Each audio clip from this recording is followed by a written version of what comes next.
The 1988 Coors Classic has been a race dominated by one team from beginning to end, 7-Eleven. They've held the race lead since day one in San Francisco, and they've won almost all the individual race stages. But how does a cycling team work in a sport where only one person wins? And how do you win a stage race? Here to explain the rules of the game is a man who won the 1980 Coors Classic, Jonathan Boyer. The Coors Classic is a stage race, 14 days for the men, 7 for the women. What makes this race unique is its special mix of stages. First, there is the individual time trial, not a race against your competition so much as a race against the clock. The time trial favors the power rider. It is usually short, intense, and very painful. Thus, it is called the Race of Truth. In the 1988 Coors Classic, there are 2 time trials for the men, a total distance of only 10.8 miles. The women also have 2 time trials for 12.7 miles. Then there are the road races. These stages are the longest, the most grueling. They allow the favorites to explode. The road race courses are unpredictable, dangerous, and always challenging. The mountains are where the favorites emerge. The winners of a road race is almost always a top champion. Here are the road race stats for the 1988 Coors Classic. Lastly, the criteriums, short courses held on city streets. These are real races, but they are also shows. The crowds love the tumbles. Here comes our winner. It's going to be Davis. The Coors Classic has often found its heroes in the criteriums. And here are the stats for the criteriums in the 1988 Coors Classic. What's interesting about stage races, and sometimes confusing, is that you can win every single stage except for one and still not be the overall winner. That's because the leader of the race is the man with the lowest total time. So the most important thing is not how many stages you win, but how much time you gain on each competitor every day. In fact, in 1983, Davis Finney won 4 stages, but finished only 32nd overall. I won the Classic in 1980 and never won a single stage. The other challenge is wind drag, the single greatest enemy of the bicycle racer. That's why the Stars have teams with riders who pull to cut down the wing drag. The top American team is 7-Eleven. They are often at the front, protecting their leader, here in red. For top stars who don't have the best teams, life is much more frustrating. 9 minutes. Columbia, your Dutch will work with you. As soon as you start the chase, they'll chase. You got to talk Swin into chasing because they've got a guy in trouble. And USA will chase as soon as you started going. So there you have it. The winner is the most consistent rider, and the rider who has the best team.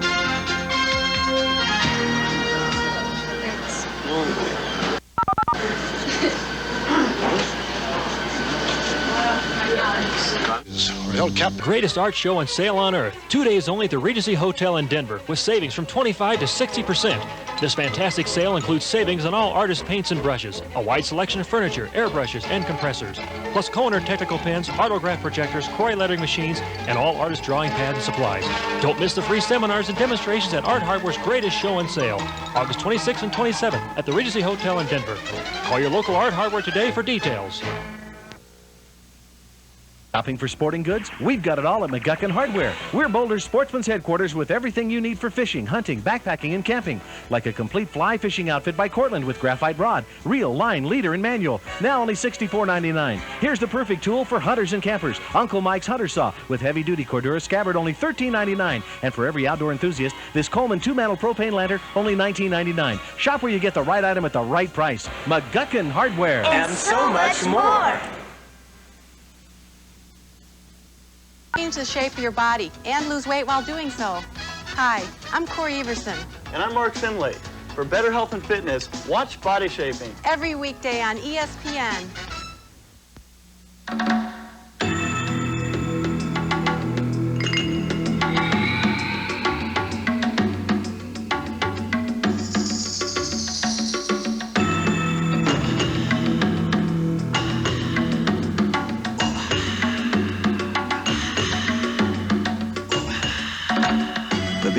new 325i convertible, the ultimate tanning machine.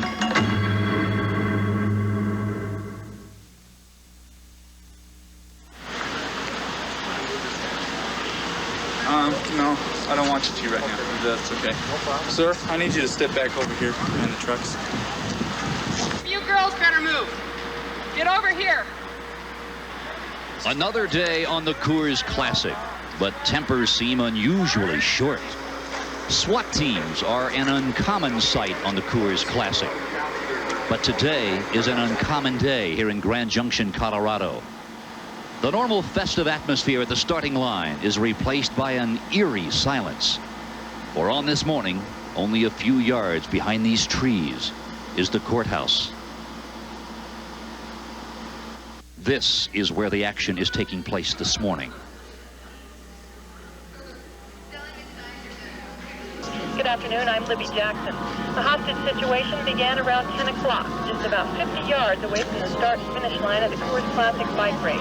KQIL's Ed Lewis is at the courthouse and has the details on this morning's happenings. Ed? Yes, Libby, the standoff still continues. It began, as you mentioned, about 10 o'clock this morning.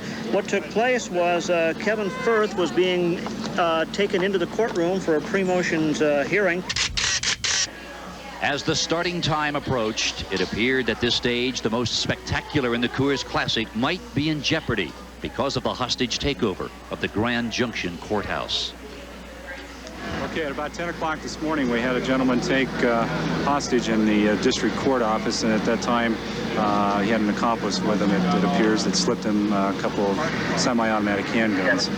One man who saw it all, the judge, who was about to hear the rape charge against the gunman. You know, when I ran into the defendant, he was armed with an automatic pistol, and obviously it was chaotic, and yeah, it was dangerous, of course. We're hoping to keep everything on the Coors Classic going on schedule. We have a little difficulty in trying to secure the south side of the courthouse where the starting for the Classic is, and if we can't secure it properly, then we will ask that maybe it be postponed for as short a time as we can, or maybe move it. I don't know. We're really up in the air about that right now. As the start time approached, bewildered riders were being ordered away by Grand Junction police.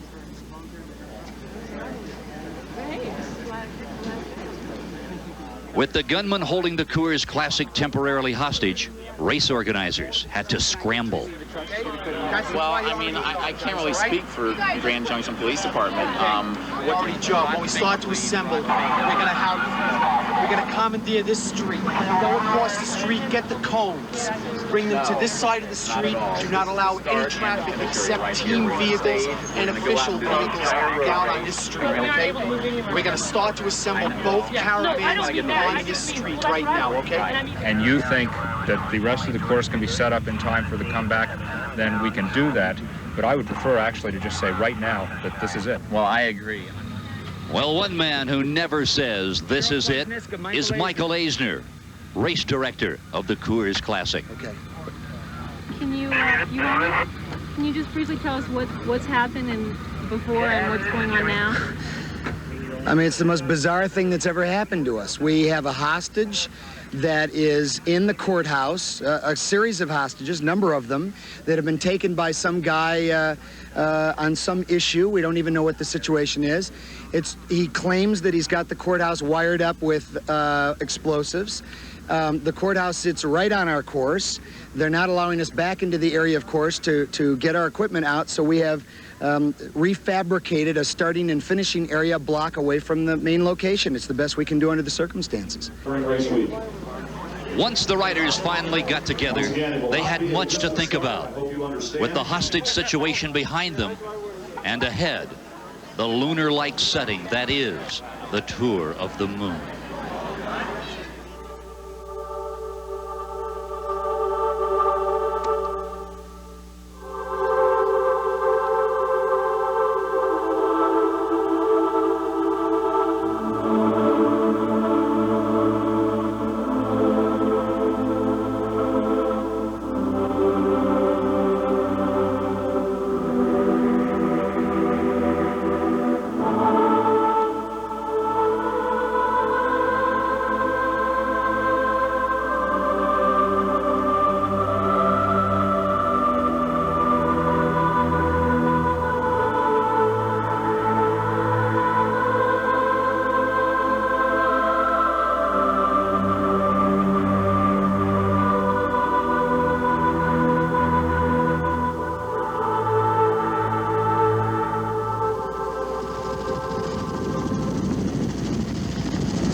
And so, after all the excitement, it was just after 1 o'clock p.m. that the action got underway. But with the real challenge up ahead, the pack was in no hurry. The main protagonist, Alexei Graywall, the principal man to challenge the 7-Eleven team, which dominated the first week of the Coors Classic. The Tour of the Moon is traditionally 2 laps of a serpentine 83-mile circuit, which features sheer cliffs, 2,000 feet straight down the edge of the road.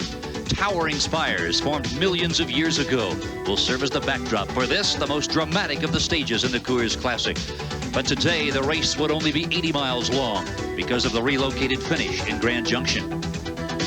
Rishi Graywall, Alexei's younger brother and Colombian star Pablo Wilches, forced the early pace to make sure that their rivals on the 7-Eleven team would have no time to relax.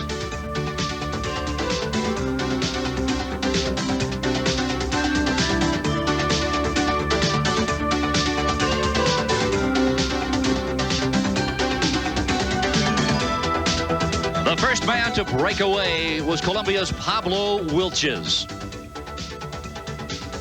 He was quickly joined by 9 other riders, including Alexei Graywall. Sitting in 5th place in the overall standings, Graywall closely watched by 7-Eleven's Andy Hampston.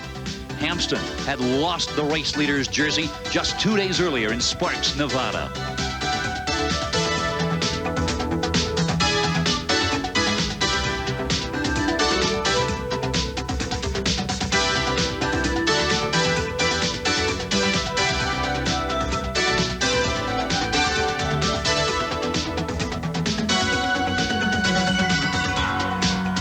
Who won the stage last year, controlled this early break. He knew he had a chance to regain his race leader's jersey if this breakaway succeeded.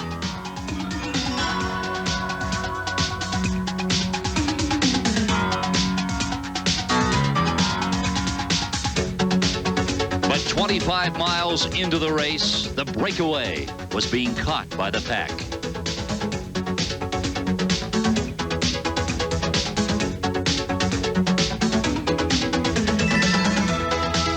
Taking advantage of breakneck speeds, there was an immediate counterattack in the descent. 2 riders were away. And when we return, we'll find out if they made it.